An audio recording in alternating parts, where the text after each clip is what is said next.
Capítulo 8. Adotando métodos bíblicos. Comunicação.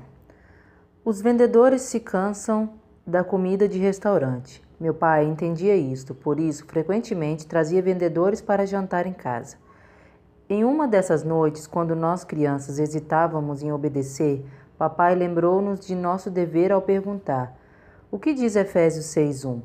Mentalmente recitávamos: Filhos, obedecei aos vossos pais no Senhor, pois isso é justo, e prosseguíamos em nossa tarefa. O poderoso efeito que essa pergunta teve sobre nós impressionou nosso convidado. Ele estava certo de haver encontrado um novo método de fazer as crianças obedecerem. Ao final da visita, não pôde mais conter sua curiosidade. Por falar nisso, ele finalmente perguntou: o que diz Efésios 6:1? Gostaria de ensinar aos meus filhos. Como muitos pais, o amigo de meu pai queria um método eficaz para lidar com seus filhos. Pensou que talvez o método de Efésios 6:1 funcionaria com suas crianças. Se rejeitarmos os métodos avaliados brevemente no capítulo anterior, o que então deveremos fazer? Que luz a palavra de Deus derrama sobre a nossa abordagem da educação de filhos? A palavra de Deus precisa informar não apenas o nosso objetivo, mas também os nossos métodos. Métodos objetivos deveriam ser complementares. Você quer que seu filho viva para a glória de Deus. Você deseja que seu filho entenda que a vida que vale a pena viver é aquela sob o senhorio de Jesus Cristo. Seus métodos devem mostrar submissão a esse Senhor. Métodos designados somente para produzir crianças bem ajustadas e bem-sucedidas não funcionam, porque seu objetivo não é simplesmente o sucesso e bom ajustamento. Uma abordagem bíblica a respeito de criar filhos envolve dois elementos que devem ser entretecidos juntos. Um elemento é a comunicação ampla e plena, o outro é a vara. No livro de Provérbios, encontramos esses dois métodos lado a lado. Não retires da criança a disciplina, pois, se a fustigares com a vara, não morrerá. Tu a fustigarás com a vara e livrarás sua alma do inferno. Filho meu, se o teu coração for sábio, alegrar-se-á também o meu. Exultará o meu íntimo, quando os teus lábios falarem coisas retas. Não tenha no teu coração inveja dos pecadores, antes, no temor do Senhor, perseverará todo dia, porque deveras haverá bom fruto. Não será frustrada a tua esperança. Ouve, filho meu, e sê sábio. Guia retamente no caminho do teu coração. Provérbios 23, 13 e 19. Ouve o teu pai que te gerou, e não despreze a tua mãe quando vier envelhecer. Provérbios 23, 22. Dá-me, filho meu, o teu coração, e os teus olhos se agradem no meu caminho. Provérbios 23, 26. Estas passagens unem a vara e a comunicação abundante. Salomão casa a comunicação extensiva com o uso da vara. Ambas são essenciais para a criação bíblica de filhos. Juntas formam uma abordagem que agrada a Deus, que é espiritualmente satisfatória, coesa e unificada para a disciplina. Correção e treinamento das crianças. O uso da vara preserva, enraizada biblicamente, a autoridade dos pais. Deus outorgou autoridade aos pais, ao chamá-los para agir como seus agentes na educação dos filhos.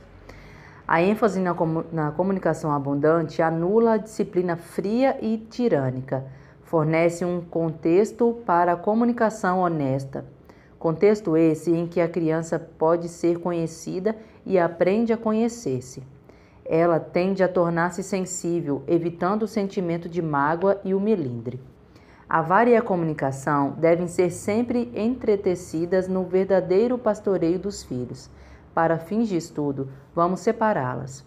Primeiro, veremos a comunicação e depois a vara. Comunicação. Eis o resumo de uma conversa recente que tive com um pai. Fale-me sobre sua comunicação com seu filho, pedi. Nos comunicamos bem, ele respondeu. Ontem à noite, ele me disse que queria uma bicicleta e eu lhe disse para comer o seu feijão.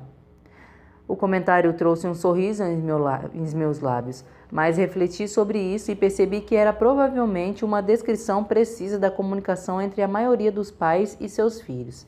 A mamãe e o papai dizem aos filhos o que fazer. As crianças falam aos pais a respeito de seus desejos e sonhos. Diálogo, não monólogo. Tendemos a pensar em comunicação como a habilidade de nos expressarmos. Assim, conceituamos a comunicação como nós falando aos nossos filhos. Em vez disso, deveríamos procurar falar com os nossos filhos. Comunicação não é um monólogo, comunicação é diálogo. Não é apenas a habilidade de falar, mas também a habilidade de ouvir. Provérbios 18:2 fala a este respeito com penetrante perspicácia. O insensato não tem prazer no entendimento, senão em externar o seu interior. Provérbios 18:13. Relembra-nos que responder antes de ouvir é estutícia e vergonha. A mais sublime arte na comunicação não é aprender como expressar seus pensamentos, é a arte de aprender como extrair os pensamentos de outrem. Seu objetivo na comunicação deve ser entender seu filho, não simplesmente fazer que seu filho o entenda. Muitos pais nunca aprendem essas habilidades, nunca descobrem como ajudar seus filhos a articularem seus pensamentos e sentimentos. Há uma certa ironia em tudo isto. Quando as crianças são pequenas, frequentemente deixamos de engajá-las em uma conversação significativa. Quando tentam engajar-nos, respondem com desinteressados aham. Eventualmente, elas aprendem as manhas, entendem que não estamos interessados no que acontece dentro delas, aprendem que uma boa conversa para nós é para elas um bom ouvir. Quando se tornam adolescentes, o jogo vira. Os pais desejam enganjar seus adolescentes em um diálogo, mas os adolescentes desistiram do diálogo há muito tempo. Cristina é um bom exemplo. Seus pais trouxeram-na para um aconselhamento. Disseram que era introvertida, sabiam que estava com problemas, mas ela não falava com eles. Sua mãe gritava muito, a comunicação era limitada a períodos de atividade vulcânica. De tempo em tempo, enquanto saltavam as larvas, Cristina aprendeu a esconder-se. Seu pai era uma pessoa fechada, distante, e ele raramente se envolvia com alguém em uma conversa. Cristina, aos 14 anos de idade, estava agitada e turbulenta no íntimo, mas nunca teve o benefício do envolvimento compreensivo de seus pais. Com o aconselhamento bíblico, ela está aprendendo a conversar, e mamãe e papai estão aprendendo a ajudá-la a expressar-se, então, ouvir o que ela tem a dizer. Foco na compreensão. Seu primeiro objetivo na correção não deve ser dizer a seus filhos como se sentem acerca do que eles fizeram ou disseram. Devem procurar entender o que está acontecendo dentro deles. A Escritura diz que é da abundância do coração que a boca fala. Portanto, você deve levá-lo a entender o que está acontecendo por dentro. O importante da correção não é expressar seus sentimentos, sua ira ou sua mágoa. Antes, é entender a natureza do conflito de seus filhos, que seus filhos estão vivendo. O importante é entender o porquê do que foi feito e dito. Você precisa entender não apenas o que aconteceu, mas o que está acontecendo dentro de seu filho. Lembre-se, é da abundância do coração que a boca fala.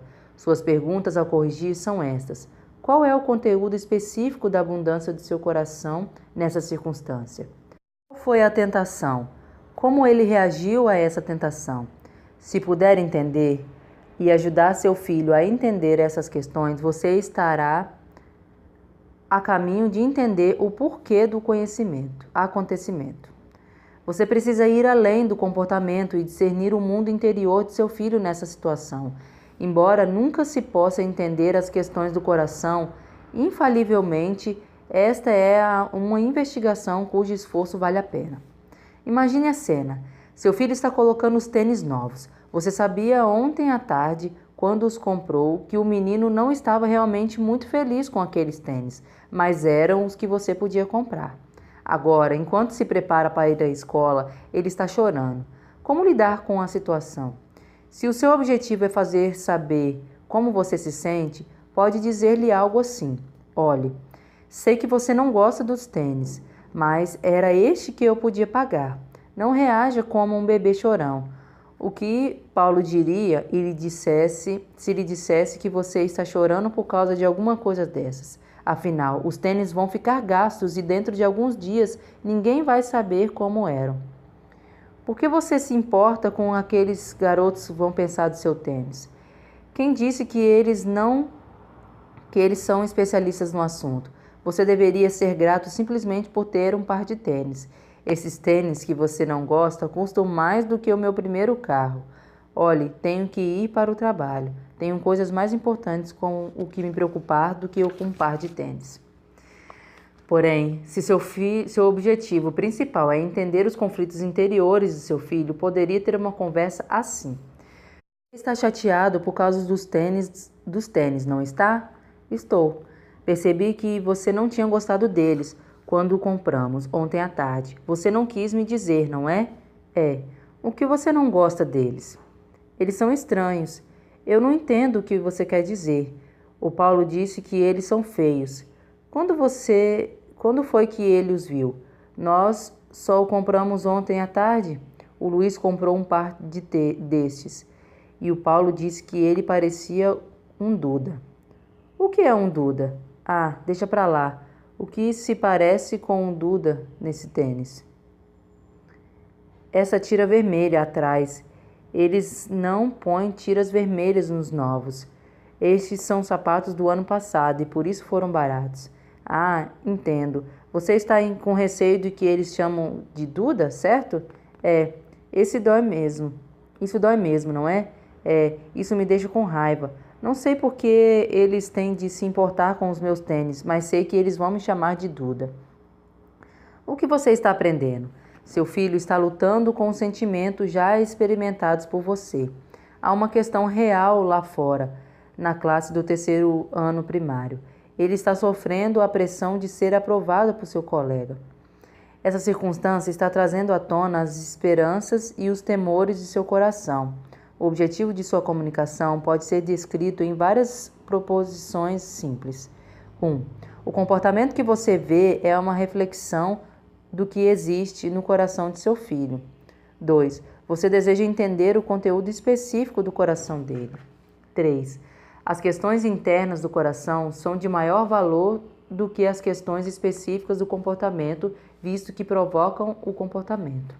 Resumindo, você quer entender os conflitos interiores de seu filho. Precisa olhar para o mundo através dos olhos dele. Isso permitirá que conheça quais aspectos da mensagem de vida do Evangelho se fazem adequados a esta conversa. Para entender seu filho e ajudá-lo a compreender a si mesmo, existem habilidades a serem desenvolvidas. Você deve aprender a ajudar seus filhos a se expressarem. Precisa aprender a facilitar a conversação. Necessita saber como perceber o que existe atrás do comportamento e das palavras. Deve buscar a sabedoria para discernir as questões do coração. Provérbios 25 diz: como as águas profundas são os propósitos do coração do homem, mas o homem de inteligência sabe descobri-los. Para descobrir nossa tarefa de pais, precisamos buscar a sabedoria.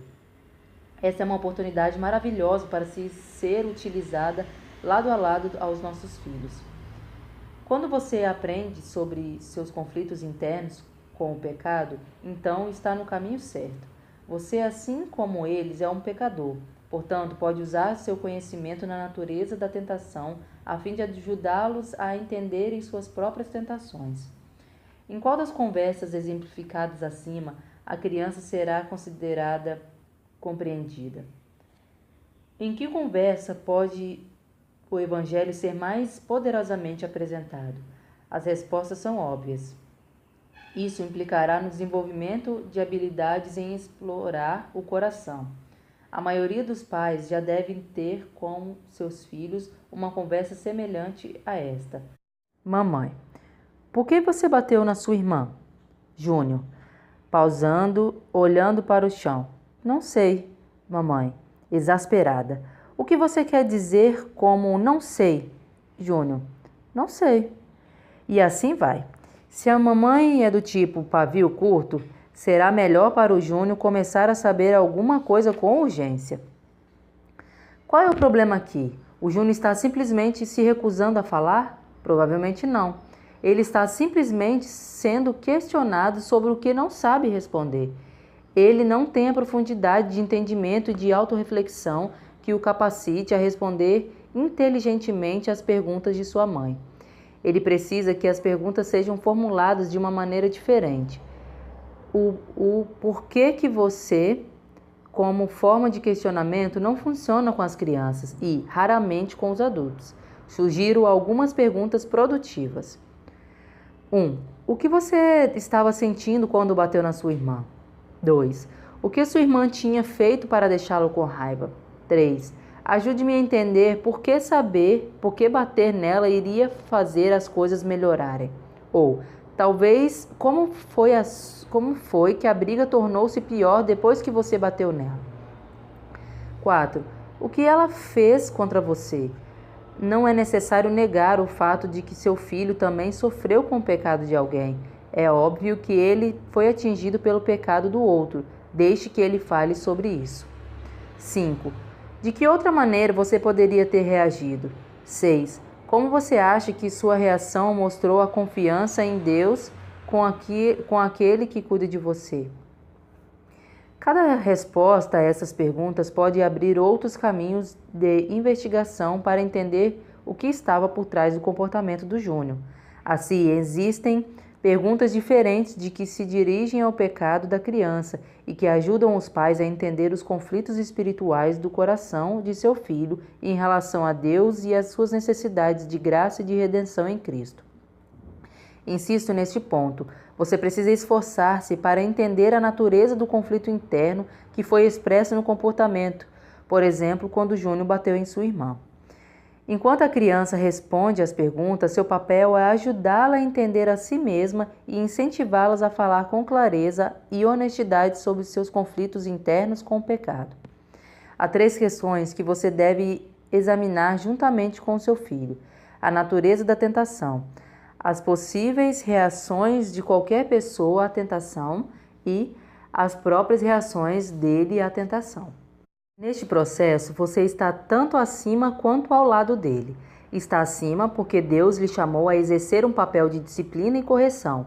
Está ao lado porque também é um pecador que luta com a ira contra os outros.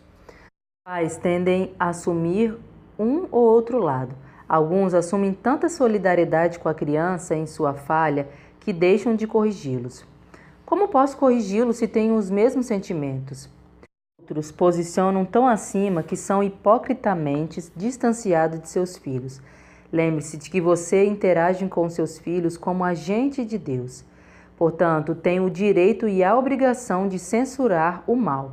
Deve fazê-lo como um pecador ao lado deles, sendo capaz de entender como o pecado funciona no coração humano. Portanto, a correção deve ser feita com humildade de coração. Tendo visto a importância da comunicação como um dos métodos bíblicos da criação de filhos, no próximo capítulo nos voltaremos a uma descrição dos vários tipos de comunicação descritas na Escritura. Aplicação prática. 1. Como você incentiva a comunicação de seus filhos no sentido deles se expressarem? 2. Qual deveria ser o seu primeiro objetivo na comunicação ao reagir a um problema de seus filhos? 3. Cite 5 ou 6 boas perguntas a fim de extrair de seu filho o que ele está pensando ou sentindo. 4. Que mudanças você teria de fazer em seu estilo de conversação que se quisesse ter uma boa conversa como a do segundo exemplo que fala da compra do tênis. 5. Expresse em suas próprias palavras o significado dessa frase. No processo de ajudar seu filho a entender o pecado, você fica tanto acima quanto ao lado dele. 6. Você entende a distinção feita neste capítulo entre o que e porquê do comportamento?